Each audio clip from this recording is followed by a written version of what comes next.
Good morning বন্ধুরা, আমার ঘড়িতে এখন সকাল 4:53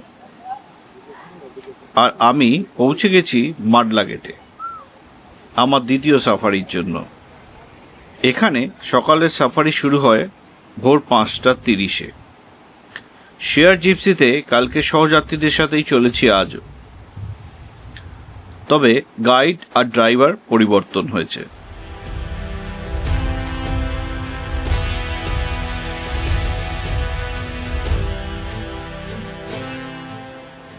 সকালের মনোরম পরিবেশে গাইডের অভিজ্ঞতা মতন আমরা চলেছি, কোনো রকম প্রশ্ন না করে, কারণ তারাই এই জঙ্গলকে চেনেন সব থেকে ভালো করে। পান্নার জঙ্গলকে মধ্যপ্রদেশে লুকিয়ে থাকা একটি রত্ন বলা যেতেই পারে। প্রায় 540 বর্গ কিলোমিটারের বেশি বিস্তৃত পান্না টাইগার রিজার্ভ।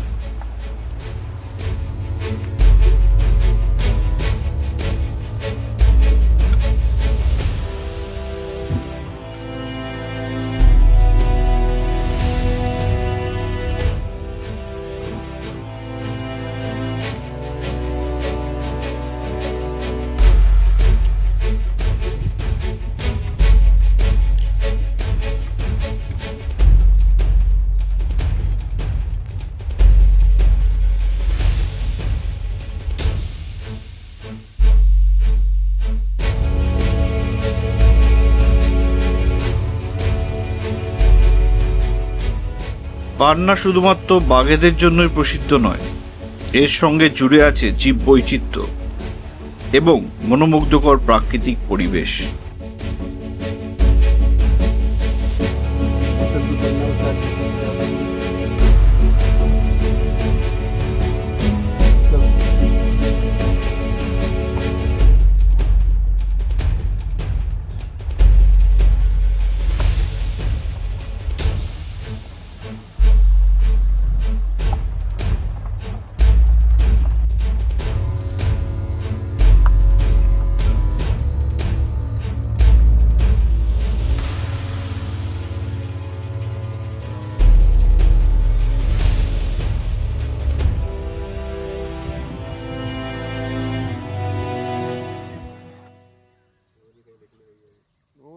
আশেপাশে চিতল আর সাম্বার ডিয়ারের উপস্থিতি জানান দিচ্ছে এখানে সে নেই।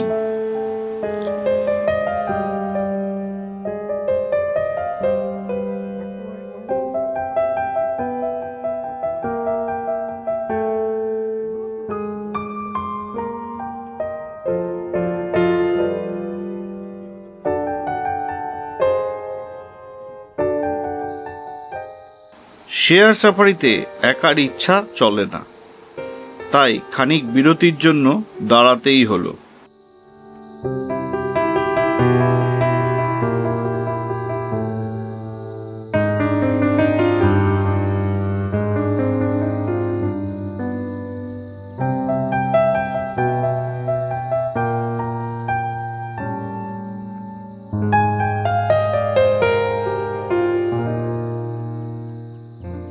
এখন আমরা মাডলা রেঞ্জ থেকে হিনৌতা রেঞ্জের দিকে চলেছি, যদি তার সাক্ষাৎ পাওয়া যায়।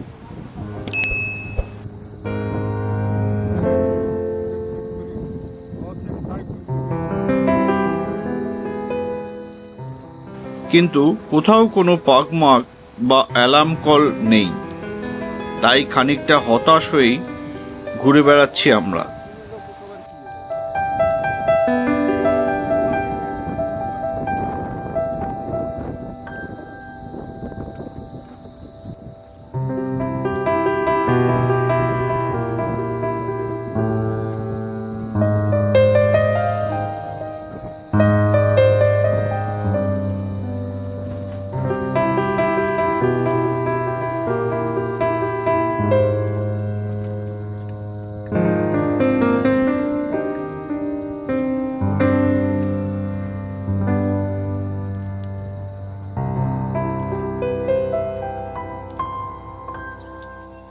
হঠাৎ একটা জঙ্গলের ভেতর থেকে ভেসে এলো স্পটেড ডিয়ারের অ্যালার্ম কল। আমরা সবাই নড়েচড়ে বসলাম।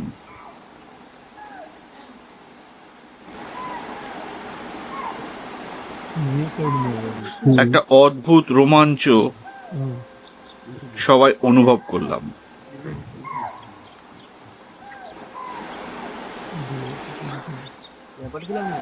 পর মুহূর্তে দেখা দিল শুকনো নালার পাথরের ওপর দিয়ে নীরব পায়ে হেঁটে আসছে এই জঙ্গলের রানী 652।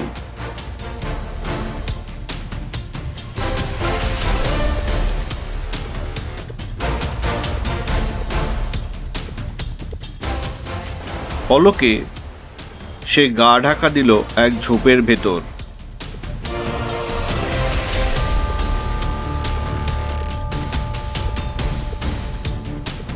তারপর ঠিক আমার ক্যামেরার সোজাসুজি আবির্ভাব 663। বাঘ এখন আমার জিপসির এতটাই কাছে চলে এসেছে যে আমার লেন্সে তাকে সম্পূর্ণরূপে ধরা যাচ্ছে না।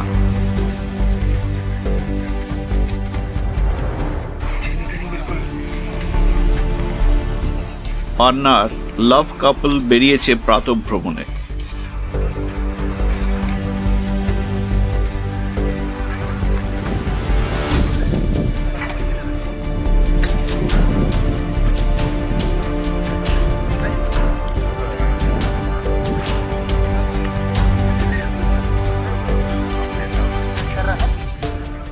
বাঘ দেখার আচ্ছন্নতা কাটলে বাঘ যেদিকে গেছে আমাদের গাইড বলল এরা হয়তো এখন নদীর দিকে যেতে পারে, আর তাহলেই আরও কিছু ভালো ছবি হবে ভেবে আমরাও চললাম কেন নদীর উদ্দেশ্যে।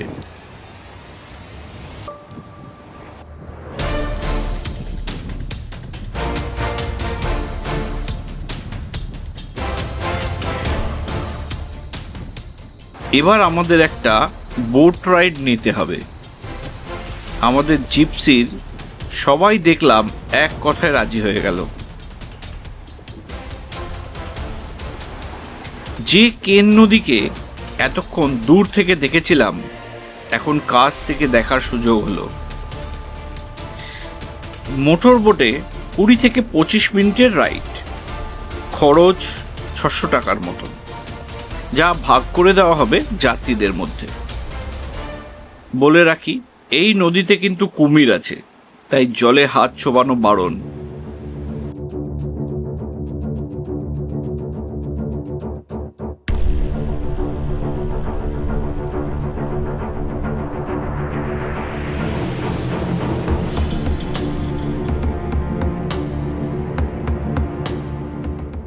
অনেকক্ষণ পরেও আর তাদের দেখা পাওয়া যায়নি, কিন্তু কেন নদীর এই নৌকোবিহার বেশ মনোরম লাগলো।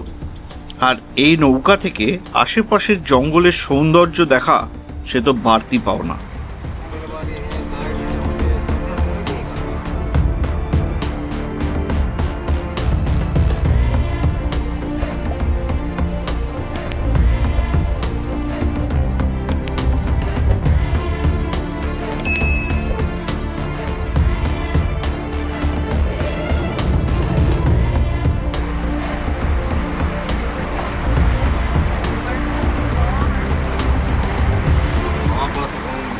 জিপসিতে ফিরে এসে দেখা পেলাম পৃথিবীর দ্রুততম পাখি পেরেগ্রিন ফ্যালকনের।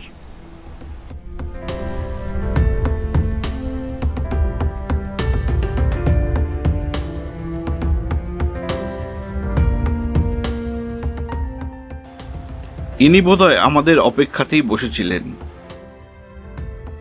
আজকের সাফারির উত্তেজনায় খেয়ালই হয়নি ঘড়িতে কটা বাজে। ফেরার সময় এসে গেছে। এখনকার মতন সাফারি শেষ। আমার পরের সাফারিটি কিন্তু আগামীকাল সকালের, আর সেই ভিডিওটি দেখতে চোখ রাখুন আমার পরের ভিডিওতে। ভিডিওটি ভালো লাগলে লাইক, কমেন্ট ও শেয়ার করবেন। ধন্যবাদ।